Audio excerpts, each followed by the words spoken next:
choose to do the index abduction.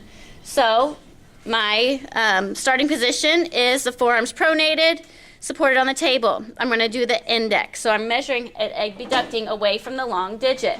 So my axis is the MP joint. I'm going to be on the dorsal side, and I'm going to line up with that second metacarpal. Okay, so I'm right on top of the metacarpal. My axis is on the MP joint. Go ahead and move that.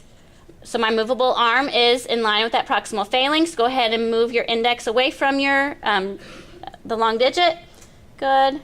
And I'm going to move my movable arm just to be in midline of that proximal phalanx.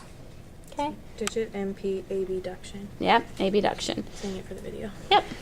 All right, so there is your digit abduction. Next, we're going to do the composite flexion. So you're seated, wrists and forearms in neutral, and you're supported on the table. Okay, so if I'm looking at her, so the composite flexion is whenever you are trying to get all your digits down right into that DPC. So let's look up here and find your DPC. So there's your DPC line. You're getting all those digits all the way in there. Good.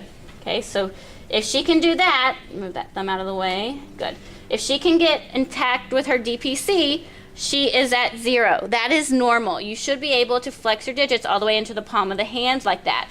If she can't, I'm going to, for the index and long, I'm going to measure in this position. I'm going to put my the centimeters into that DPC, and I'm going to measure from either the nail bed or the tip. I will take either one. For her, I'm going to do the tip. So the tip is 2 centimeters for her index right there. Then I'm going to move down to the DPC across from the index. She is 2 centimeters of that. Now, whenever I do the small in the ring, I'm going to support her with her elbow on the table. Good, and she's already tried to go in there to her DPC. I'm going to put my centimeters right on that distal palmar crease and see right where, I'm going to do it on the centimeter side, good, where the pad starts. So she's at 2.5, good.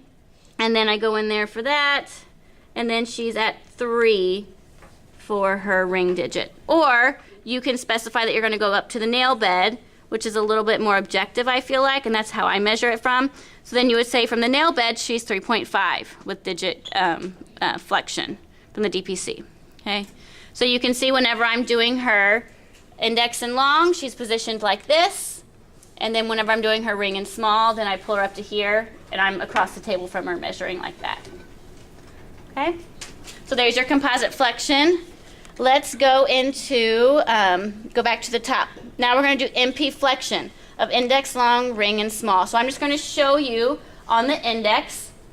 So with this, we are doing, if you're going to do it dorsally, the problem with doing it dorsally, once again, is, see how I have to kind of, I can't do dorsal with this goniometer unless I actually bend my goniometer, okay? Which it's fine to do. So if I'm going to dorsally do MP flexion, good. So go ahead and bend at that MP joint for me. Good. So I'm kind of did it isolated there, which is fine. I'm going to, my axis is actually on the joint, that MP joint. So I'm going to do it on the dorsal side.